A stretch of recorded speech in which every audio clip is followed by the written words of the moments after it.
Kita akan mengeksplorasi bagaimana stoikisme membantu kita menafsirkan tanda-tanda ini, menjaga kedaulatan diri, dan bertindak dengan integritas terlepas dari apa yang dilakukan orang lain. Nomor 1. Perubahan rutinitas dan disiplin diri yang terganggu. Perubahan mendadak dalam rutinitas harian, bekerja lembur tak terduga, ketidakhadiran yang tidak dapat dijelaskan, atau janji yang samar-samar bisa menjadi indikator awal. Dari kacamata awam ini memicu kecurigaan. Dari lensa stoik, ini adalah pertanda gangguan dalam disiplin diri dan koherensi karakter individu. Marcus Aurelius, kaisar Romawi yang juga stoik, menulis dalam Meditations, orang tidak dapat kehilangan baik masa lalu maupun masa depan. Bagaimana seseorang dapat kehilangan apa yang tidak dimilikinya? Hanya masa kini yang tak terhindarkan. Perubahan rutinitas yang drastis seringkali mencerminkan konflik internal seseorang yang terperangkap antara masa lalu, komitmennya, masa kini, tindakannya, dan masa depan, keinginannya. Mereka yang berpaling dari komitmen rutin seringkali sedang berusaha melarikan diri dari masa kini mereka yang seharusnya, yaitu hubungan yang ada. Stoikisme sangat menekankan integritas dan konsistensi. Seorang individu yang berwatak baik, memiliki arete atau keutamaan, bertindak secara koheren sesuai dengan nilai-nilainya. Perubahan rutinitas yang tiba-tiba dan tidak transparan bisa menjadi tanda bahwa seseorang sedang menyelaraskan tindakannya dengan satu set nilai atau keinginan baru yang ia sembunyikan. Ia mungkin sedang membangun rutinitas paralel untuk kehidupan yang lain. Bagaimana stoikisme menganjurkan kita menyikapinya? 1. Pisahkan fakta dari interpretasi. The discipline of ascent. Fakta, dia pulang 3 jam lebih telat dari biasa 3 kali minggu ini. Interpretasi yang mungkin dan harus ditangguhkan. Dia pasti berselingkuh. Stoikisme mengajarkan kita untuk menahan diri dari memberikan persetujuan ascent pada interpretasi yang penuh gairah dan belum terbukti. Tanyakan pada diri sendiri, apa fakta objektifnya saja? 2. Ajukan pertanyaan dengan tenang, bukan dengan tuduhan. Gunakan pendekatan Sokratik dan Stoik. Alih-alih, kamu pasti selingkuh, di mana saja kamu? Cobalah, aku perhatikan akhir-akhir ini jadwal kerjamu sangat padat. Apakah ada proyek baru? Apakah semuanya baik-baik saja? Dengarkan jawabannya bukan hanya untuk isinya, tetapi untuk koherensinya, dan apakah penjelasannya sesuai dengan fakta lain yang Anda ketahui. Fokus pada kejelasan dan transparansi, bukan pada menangkap kesalahan. 3. Fokus pada apa yang bisa Anda kendalikan. Anda tidak bisa mengendalikan tindakan orang lain. Anda hanya bisa mengendalikan reaksi, pertanyaan, dan batasan Anda. Jika perubahan rutinitas disertai dengan penjelasan yang samar dan tanda-tanda lain, Anda bisa mengontrol untuk menyatakan kebutuhan Anda. Ketenanganku membutuhkan transparansi dalam jadwal kita. Bisakah kita berbagi kalender agar aku tidak khawatir? Jika permintaan akan kejelasan ini diabaikan atau diserang, itu sendiri adalah data yang berharga tentang penghormatan terhadap kesejahteraan Anda. 4. Latih praemediatio malorum, prameditasi kesulitan. Bayangkan skenario terburuknya bahwa kecurigaan Anda benar. Bagaimana seorang stoik akan merespons? Bukan dengan histeria, tetapi dengan mengakui bahwa pengkhianatan adalah kemungkinan dalam kehidupan manusia, dan bahwa kebajikan dan ketenangan batin Anda tidak bergantung pada kesetiaan orang lain. Latihan ini bukan untuk menjadi pesimis, tetapi untuk mengurangi kekuatan kejutan dan rasa dikhianati, sehingga Anda bisa menghadapi situasi dengan kepala yang lebih dingin jika hal itu terjadi. Intinya, perubahan rutinitas adalah gangguan dalam tatanan eksternal. Tugas stoik adalah menjaga tatanan internal, ketenangan dan penilaian yang jernih dalam menghadapi gangguan tersebut. Nomor 2, kritik atau pelemahan halus dan ujian bagi harga diri. Ketika seseorang yang dekat tiba-tiba mulai mengkritik cara Anda berpakaian, berbicara, bertindak, atau bahkan melecehkan nilai-nilai Anda dengan halus, ini bisa menjadi bentuk proyeksi dan justifikasi psikologis. Orang tersebut yang mungkin mulai menyimpang secara emosional atau fisik, seringkali secara tidak sadar atau sadar berusaha merusak citra Anda di matanya sendiri. Dengan membuat Anda tampak kurang, mereka menciptakan narasi pembenaran untuk ketidaksetiaan mereka. Aku tidak bersalah, dia memang tidak cukup baik. Stoikisme memandang ini sebagai ujian langsung terhadap doktrin intinya, bahwa harga diri kita harus berasal dari dalam, bukan dari pujian atau kritik orang lain. Epictetus dengan keras menyatakan, jika ada orang yang menyampaikan padamu bahwa seseorang membicarakan keburukanmu, jangan berusaha membela diri terhadap apa yang dikatakannya, tetapi jawablah, orang itu tidak mengetahui cacat-cacatku yang lain, karena jika tidak, ia tidak hanya akan membicarakan ini saja. Pesannya revolusioner, kritik eksternal bukanlah penentu nilai Anda. Respon stoik terhadap pelemahan halus 1. Uji kritik tersebut dengan logika. The discipline of reason. Ketika dikritik, tanyakan pada diri sendiri dengan tenang. Apakah kritik ini valid?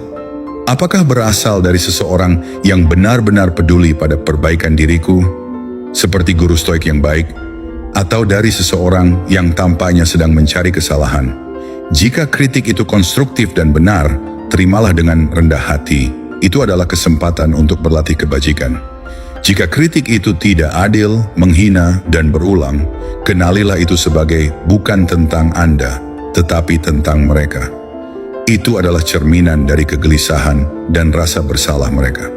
2. Jangan bereaksi dengan emosi yang sama.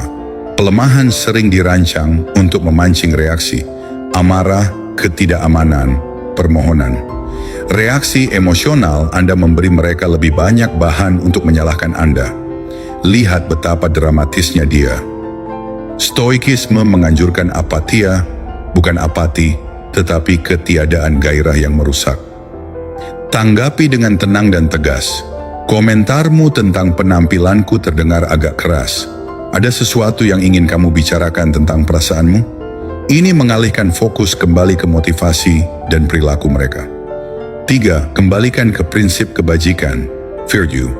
Dalam stoikisme, satu-satunya hal yang benar-benar baik adalah kebajikan, kebijaksanaan, keadilan, keberanian, penguasaan diri. Dan satu-satunya hal yang benar-benar buruk adalah keburukan. Apakah kritik mereka membantu Anda menjadi lebih bijaksana, lebih adil, lebih berani, atau lebih mengendalikan diri?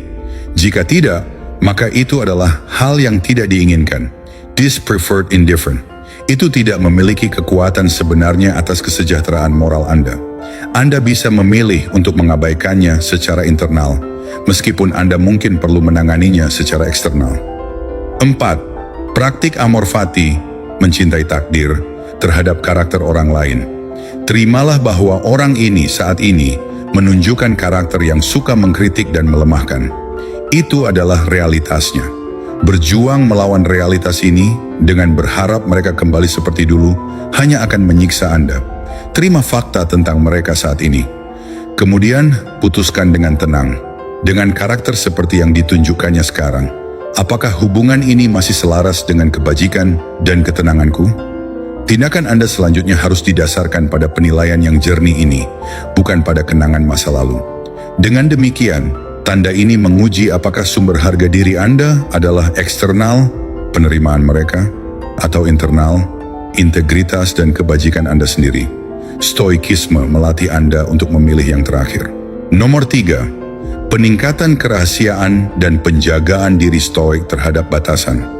Ketika seseorang yang sebelumnya terbuka tiba-tiba mengunci ponselnya, menghapus riwayat percakapan, atau menjadi sangat protektif terhadap ruang digital dan fisiknya dengan penjelasan yang tidak memadai, kita memasuki wilayah kerahasiaan yang mengganggu. Ini bukan tentang menghargai privasi, yang adalah hal yang sehat, tetapi tentang perubahan pola dari transparansi menjadi penyembunyian. Secara psikologis, perilaku ini seringkali merupakan mekanisme untuk menciptakan ruang mental dan fisik bagi sebuah rahasia untuk tumbuh. Rahasia dalam konteks hubungan dekat adalah dinding yang dibangun batu demi batu, memisahkan realitas bersama menjadi dua wilayah yang terpisah. Apa yang diketahui bersama dan apa yang disembunyikan salah satu pihak. Stoikisme dengan penekanannya pada kejujuran sebagai ekspresi dari hidup sesuai dengan alam yang rasional, memandang kerahasiaan yang meningkat ini sebagai penyimpangan dari kodrat hubungan manusia yang sehat. Hubungan yang sesuai alam dibangun atas dasar kepercayaan dan kebenaran. Marcus Aurelius mengingatkan diri sendiri untuk hidup secara terbuka. Jangan malu untuk dibantu. Lakukan tugasmu tanpa memperhatikan apakah kamu dingin atau capek, apakah mengantuk atau sudah cukup tidur. Biarlah sifat terbuka menjadi karaktermu. Sifat terbuka, openness, adalah tanda karakter yang terintegrasi. Sebaliknya, kerahasiaan yang berlebihan seringkali mengindikasikan fragmentasi diri. Seseorang membagi hidupnya menjadi kompartemen-kompartemen yang terpisah. Di sini, stoikisme mengajak kita untuk melakukan refleksi yang dalam, bukan tentang apa yang mungkin disembunyikan oleh orang lain, tetapi tentang batasan kita sendiri dan apa yang kita anggap dapat diterima dalam sebuah hubungan. Epictetus memberikan pedoman yang jelas.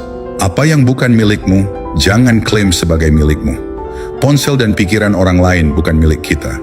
Namun rasa damai, kepercayaan, dan standar hubungan kita adalah milik kita.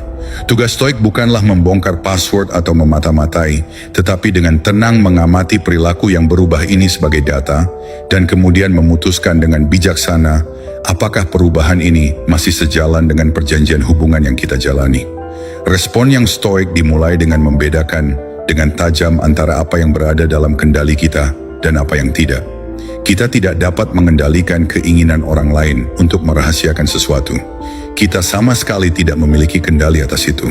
Yang berada dalam kendali penuh kita adalah pendirian kita tentang nilai transparansi, kata-kata yang kita ucapkan untuk mengungkapkan kebutuhan kita, dan tindakan yang kita ambil jika kebutuhan itu terus diabaikan.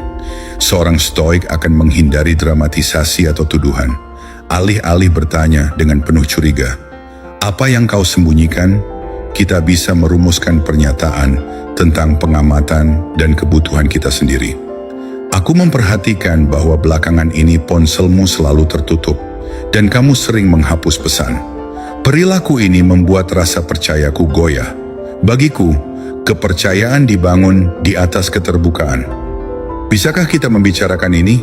Pernyataan seperti ini berakar pada realitas, perilaku yang diamati, dampaknya pada kondisi batin kita, gojangnya kepercayaan, dan nilai yang kita pegang, keterbukaan.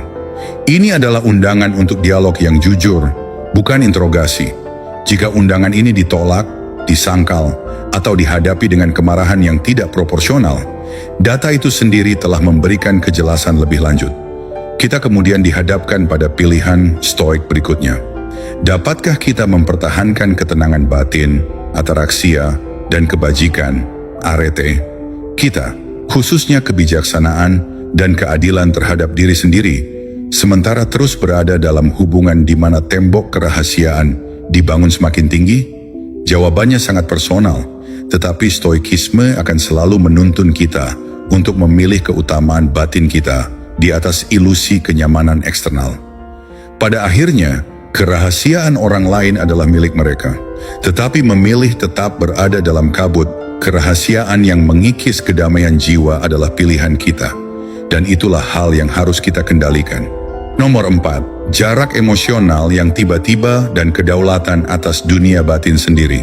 Penarikan diri secara emosional ketika kehangatan berubah menjadi dingin, keterlibatan menjadi apati, dan berbagi menjadi monolog, bisa terasa seperti matahari yang tiba-tiba menghilang dari langit hubungan. Ini adalah pengkhianatan tersendiri, seringkali mendahului atau menyertai pengkhianatan fisik. Penyebabnya bisa beragam: konflik internal, rasa bersalah, keterikatan baru yang menyita energi emosional, atau sekadar kebiasaan yang memudar. Namun dari perspektif stoik, respons kita terhadap jarak emosional, inilah ujian sebenarnya bagi kebebasan dan ketahanan batin kita. Stoikisme secara radikal mengajarkan bahwa kesejahteraan emosional kita tidak boleh bergantung pada orang lain. Seneca menulis, "Kamu telah mengejutkanku dengan berita tentang kematian sahabatmu, tapi aku ingin kamu terbebas dari kesedihan sama sekali. Bukankah itu yang kamu inginkan?" "Tidak, itu mustahil," katamu. "Mustahil?" Sebenarnya, Mereka yang memegang kendali atas kebahagiaan mereka akan berhenti bersedih segera setelah mereka memutuskan untuk melakukannya. Meski terdengar keras, intinya adalah kedaulatan. Emosi kita adalah tanggung jawab kita. Ketika seseorang menarik diri, kita rentan tergelincir ke dalam passions yang menghancurkan, rasa takut ditinggalkan, kemarahan karena diabaikan, atau kesedihan yang melumpuhkan karena kehilangan sesuatu yang kita rasa menjadi hak kita. Inilah yang dikhawatirkan oleh para filsuf Stoa. Oleh karena itu, menghadapi jarak emosional membutuhkan latihan, disiplin keinginan, discipline of desire. Kita harus dengan berani memeriksa keinginan tak tersadar kita. Apakah aku menginginkan perhatian, validasi, atau kasih sayang orang ini sebagai sumber pokok kebahagiaanku? Jika ya, kita telah menempatkan kendali atas kesejahteraan kita di tangan orang lain. Sebuah kesalahan fatal dalam filsafat Stoik, Marcus Aurelius menasihati, pergi sering ke dalam dirimu sendiri dan istirahatlah. Dari dalam dirimu sendiri datanglah ketenangan dan keselarasan. Jarak emosional dari pihak lain justru bisa menjadi kesempatan yang dipaksakan untuk melakukan perjalanan ke dalam diri itu, untuk memperkuat fondasi ketenangan kita sendiri.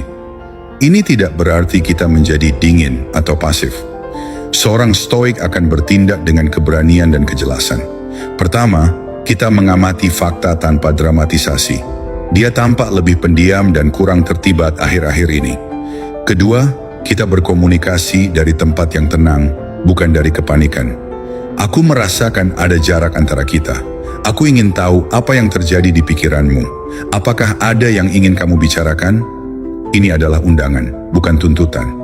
Tanggapan atau kurangnya tanggapan akan memberi informasi.